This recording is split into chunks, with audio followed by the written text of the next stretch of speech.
It's your boy DOC. I got a very special guest on the line. If you want to go ahead and introduce yourself. Hey, you already know who it is, man. Big Boss, Bo Deal, Brick Squad, Monopoly Finest, Killer Fan Crazy. For sure, man. Once again, I appreciate you coming on today. Before we jump into, some of the other topics that I want to discuss, for those that's maybe already familiar with you or not familiar with you, like, what would you say, like, your story leading up to getting into the hip hop game and the people that people that know you now, like, what would you tell them about, like, your backstory and life experiences that molded you to who you are today? Just trials and tribulations, you know what I'm saying? Coming up, living in Chicago public housing and running with the wrong group. I ain't gonna say the wrong group of niggas, but the group of niggas that was in all the bullshit. But I don't regret none of it because it molded me into the man I am today. Right. Like, during that time, what type of experiences did you have to go through to see, to make you look at it this way now? You know what I mean? Like, maybe some of the stuff that we were doing wasn't the right, or however, the way you just said it, like, what got you to that point? What got you to that point to see it that way? Jail and kids. I was locked up for my first daughter, my oldest daughter. I was locked up when she was born. Then my son, I was incarcerated when he was born, and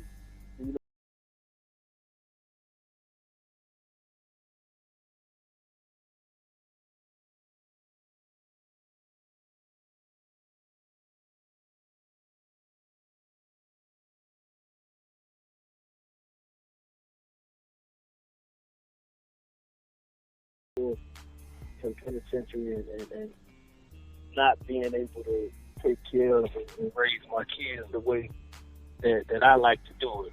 You know what I'm saying? Being a hands-on father. Right. Now, a lot of people see, like, as far as of course, people should know that you're from Chicago. You know what I'm saying? Like, what side of town are you from in Chicago? West side. Really, I'm from the north side. I'm really from the pole, but we moved west. Everybody think I'm from out west, but really I'm from the north side. But I spent a whole lot of time out west. Yeah. Oh, okay. Now, with the internet and everything that's going on right now, everybody kind of get a glimpse of what Chicago is about or what they perceive it's about. What would you say is, like, the biggest difference between Chicago when you was coming up compared to now? When I was coming up, there was more structure. We had OGs, we had chiefs that we had to honor and really pretty much listen to, or you get your ass beat up. Nowadays, these shorties don't have all the OGs, all the chiefs and appointed leaders are all incarcerated or somewhere strung out and doing their thing. So you cut the head off the body and fall. You know what I'm saying? So that's the biggest difference. And then when I was coming up, we didn't have social media.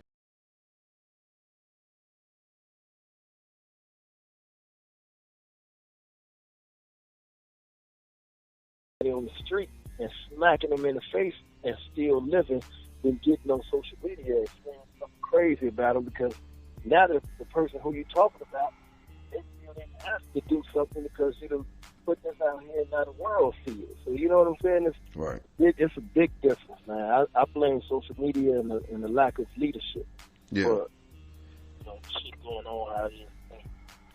Yeah, that's crazy, because that was something I was gonna ask you later on, but I'll go ahead and ask it now. As far as the drill movement made like a real big impact in the hip hop game, period. And I feel like, it did, to say, like, on the positive side, people were able to make some money off of it. Some people were able to make money and move and feed their families and stuff like that. Do you think the drill movement mixed in with the internet and all that stuff helped or hurt the city even more? Well, I never was up with the term drill music and all that, because really it's just reality rap. It's everything that we've been knew was going on. You know what I'm saying? Right. we had the gangster music. We had, ain't no difference, man. I think that, like I say, that because the murders and things been going on in Chicago forever. I think that once the media got a hold to it and started putting that shit out there and focusing on it, that's when it blew up. But we actually had more murders in a year back in the day than we did now. You know what I'm saying? And Yeah. I think it's just the number of kids that's being killed nowadays that make it that much worse. But we've been this has been going on forever here. You know what I'm saying? Yeah. You know, 'cause I got a couple homeboys that's out there from Chicago. I've been there maybe a couple times, but never for like no long long stays or nothing like that. And even when he kind of say the similar thing to what you just said as far as the structure is the biggest difference. You know what I mean? Like how everything can kind of say like the kids super wilding and stuff like that. Do you think it was? I understand, you know, like some like you just said, some of the leaders are incarcerated. Do you think it was other factors that played into that made the structure fall apart? Not. I mean, that's pretty much it. That's what it really was. Once you lock up the leaders, man, everything fall apart, and then the ones that come home, the system, this fucked up system we got. You know, it made the people who did come home and want to get things in order, you know, they made them fall back like, fuck it, I ain't trying to do the rest of my life in jail to try and get these shorties in order. You know what I'm saying? Right. That's pretty much what is the reason here. On top of all the drugs and all that bullshit, but it stems from that motherfucking no leadership. Yeah, definitely. Like I remember when a lot of this stuff, you know, since gangs, you know, you got the gang culture in Chicago, gang culture out there in LA and stuff like that, and it's been spread to other places and other cities and stuff like that. And then you see other cities fall in line to what they may believe that's going on in Chicago. And this, you know, would you say for a person that was listening to say, for instance, they may be a GD or BD that's out of state but's trying to follow the protocol of what they think is going on in Chicago, would you say that all GDs and BDs are beefing, or is not like that? No, hell no. I be down south and in Mississippi. You know, I traveled everywhere. And then and a lot of the times when I hit them other cities, they honestly don't believe what's going on up here. You know what I'm saying? They not beefing down. You know what I'm saying? That's just here. Down there, they still got structure and got, you know, people that they listen to and pay homage to and things like that. Whereas up here, these shorties ain't honoring shit. Yeah. They not honoring nothing. You think that it could ever get better, or what do you think may make it happen? I hear a lot of people say that, you know, the kids need something to do as far as, you know, I guess YMCAs or anything like that. Do you think any of the, or have you seen any of the artists that have popped out of Chicago try to come back and open up them same things? Or do you think once some of the artists blow up, they just go on their way? The majority of them do, but you do have some artists they come back. Like Chance is good for that. Chance actually put in a lot of work and contribute to a lot of good things going on in the city. But you got a lot of major artists that don't and that happen.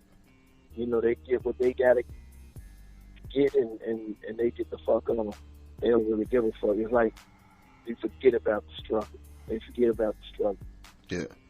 What made you, you know, throughout your time being in the rap game and having your success, what made you stay? Because one thing, I've never been afraid of my people. You know what I'm saying? That's why I'm one of the few artists that can go damn near everywhere in the city. You know what I'm saying? And get love and get embraced. And that's a fact. I prove it. Whenever the fuck I get ready to, I go and do it just to prove the point. And on top of, like I said, my hands on. Wow, my kids are here. You know what I'm saying? I can't go nowhere. I like to be hands on with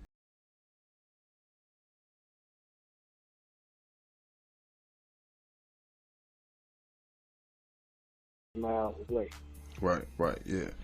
Now this something about, you know, me, like I said, I'm from Detroit, and looking at the outside, looking in, you know, and I hate for it to, like, the whole interview to be, because I just want to get an OG perspective on some of the things that's going on. Like, want to ask your opinion about, you know, do Chicago go about it checking in type thing. But I remember I was having a conversation with one of my homeboys, he from the Hundreds out there, and I was like, man, it seemed like during those 8 years of when, and not blaming it on Obama at all, but just saying it seemed like soon as Obama got in office, that's when the media focused more on it. You know what I'm saying? Like, they was purposely trying to, like, tear up his, you know what I'm saying, tear up his backyard on purpose. Did it seem like that to you, or did it seem like it was the same normal shit going on throughout his 8 years before that and prior to it and afterwards? No, I think the same thing been going on. Ain't nothing changed, man. You know what I'm saying? It's the same thing. When you be sitting down with some of the YGs and young ones out there, you know, what type of advice do you give out? I let them know, man, you know, the things, but the majority of them, they know what I've been through. They know my name in the streets. They know they know how I get down. They know how we rocking, and they know how my team is. So they already have a certain amount of respect for me, because and also, like, you know, I done brought a lot to the hood. You know what I'm saying? I bring Waka to the hood. I done brought Gucci to the hood. I done brought Yo Gotti on the block. I done brought French Montana on the block, Alley Boy, like a gang of people. I bring them out there so the kids can meet them, get autographs, take pictures. You know what I'm saying? It give them hope. You know, a lot of people ain't doing that, and then a lot of the major artists are scared to come out on them blocks. You know what I'm saying? Yeah. So I fuck with the artists that's solid, and they know they in good hands when they with me. You know what I'm saying? So they come and show a whole lot of love, man. Yeah. You know. Yeah, like recently I just seen on your Instagram, it had me cracking up, and I actually reposted it, but I wanted to ask you, like, what made you, you know, talk about that subject? You were saying, like, you had just left the barbershop and you was talking about niggas being more infatuated with other niggas fucking they bitch and this and that. You remember that post you put up? Sitting in the barbershop listening to these niggas talk. Niggas really get a kick out of fucking other niggas' bitches and other niggas' baby mamas and shit like that. Like it make them a bigger man. Or like they really low-key gay. Can't wait to put their dick in somewhere this nigga just took his dick out of her last night, nigga. You more infatuated with who she fucking than her. You know what I'm saying? That's a problem, man. I don't know what's up with you weirdo ass niggas. But guess what? She wasn't a virgin when you met her. So somebody fucked her before you fucked her. You know what I'm saying? Everybody done fucked somebody girl or somebody baby mama. You know what I'm saying? Who gives a fuck about you fucking nigga baby mama? They ain't even together. But you bragging about that. I guess that make you feel like a bigger man. Only weirdo niggas have to do shit to make them feel bigger than what the fuck they is. I'm glad I'm big dog. Now I'm gonna try and teach all you other niggas to be big dogs. Poodle ass nigga. Yeah. What was going on during that? Just talking to some of the guys and listening to their outlooks on things. A lot of the stuff that I talk about, it be things that I even just had a conversation with, just heard somebody talking about it, and then I get my outlook on it. You know what I'm saying? I debate with them for a minute or two, and then I get my take on it. You know, on my page and on my platform, just to see am I tweaking, or is it other people that feel the same way? Yeah. So when you said that was some real shit. You know, looking at the competition level between guys and the reason why motherfuckers do the shit that they do. You know what I mean? And you putting it in them words the way you said it, it make that shit, you know, make it look crazy as hell. You know what I mean? Like, as far as like the recent projects that you've been dropping, you know, what was some of the name of the projects that you recently then put out? The last project I just dropped on March 8th was Good Side, Bad Side 2. You know what I'm saying? That's like one of my most personal projects, and it's some of my best work. You know what I'm saying? That's like a project that I'm real pleased with. You know what I'm saying? Yeah. The one before that, I had I had Real Nigga Campaign. I had Out with a Bang. I got a bunch of work out there. You know what I'm saying? Yeah.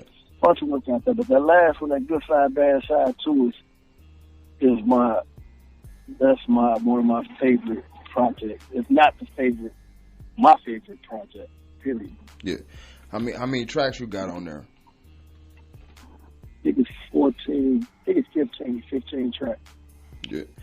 When you say personal, like you touching a lot of stuff dealing with your personal life and things that's going on around you. Is it like? Yeah, dealing with that and just being in that environment when I made the tape. You know what I'm saying? I got on the tape. I got which is one of my favorite joints on the tape called "Ain't Real" with Derez Deshawn and Rico Reckless. I got Derez Deshawn on the tape, Rico Reckless, G Count from LEP, Trader Truth, Waka Flocka, G Herbo, a few more people, and my team. Yeah, definitely, and that's like on YouTube, Spotify, iTunes. That's everywhere for people to go pick up. Yeah, everywhere. Oh, okay. Now let me ask you this, like, kind of going back to what we was talking about. What you think is the biggest disconnect? And I don't think just in Chicago, like a lot of hoods got a lot of similarities and stuff together. You know what I mean, or similarities. What do you think? Why all of a sudden in the past? I'm not even gonna put a time on it, but it's this big gap between the OGs and the YG or the young ones coming up. Where back in the day, when I was growing up, I was born in the early '80s, so you respect your elders, you listen to the OGs that they is spitting some knowledge to you. You know what I'm saying? Some good stuff. Now it's totally to the point like fuck them old niggas. You know what I'm saying? What made you think it got or helped get it to that point? There's been no guidance and being misled by the old niggas that was out there that had a chance to do the right thing, but instead of giving them the right advice or when the money was coming through, breaking bread the right way and taking care of their people, they were using them, fucking them over. They get locked up and not bonding them out, not taking care of them, or sending them no money and things like that. It be a lot of shit like that the reason why things are how they are. I don't get mad at them for feeling how they feel. You know what I'm saying? Yeah. Like, I'm one of the OGs that's respected because when my people got locked up, we took care of them. You know what I'm saying? We made sure they had what they needed. We took care of their kids and made sure, birthdays or Christmas or when they needed something, they could call and everything is good. Yeah. Like, what's your take on the music industry right now in 2018, with all the different they say sub-genres of music and all that stuff? You think music is in the best place it's ever been, or you think it's watered down, or, like, what's your outlook on it? I think it's limited good music out there. You know what I'm saying? Well, I'm not going to say good music because it is. There's a lot of good music out there, but timeless music is not. It's not much timeless music out there, and I think they took away from actual song making and lyrics. You know what I'm saying? They kind of hurt the game. You know what I'm saying? It ain't. People don't focus on the bars or care about the bars. Yeah, you think it's because the people in the world getting dumbed down, or you think the labels purposely pushing this type of this type of music on people to dumb them down, or they just seem like through that ringtone era, like, oh, we just trying to make a quick buck. But it's crazy, like, even when they try to just make the quick buck, it seems like the money in hip hop just decreased. Period. Yeah, and then I think it's a little bit of both. I think I think the people, dumb the shit down on top of the labels pushing the bullshit. Yeah. So I think it's a little bit of both. The internet hurt the game as well. You know what I'm saying? Like, you gotta you can download everybody's music, everybody's tape for free. You can, you know what I'm saying? It ain't the same. Like when we first got in the music industry, we had to have street tunes to going out, putting up posters, passing out CDs and doing all, you know what I'm saying? We put the leg work in it. There ain't no leg work now. You can go shoot a video with $100 camera and they can catch it and you get rich from that without doing shit. So it's like, how could the people really appreciate the grind that was put in beforehand if they never had the experience? Right. Yeah. You think it's, you know, and you probably would put yourself in that list, but do you think it's any rappers that's out right now that'll stand the test of time that we'll still be talking about 10, 15 years from now? Out of the new generation? The new generation that's coming out now. Yeah, that's out now. I don't think so, man. I really don't. I don't think so. It's hard to find an artist that lasts 5 years from now. Yeah. I've seen so many artists come and go, just like in my city.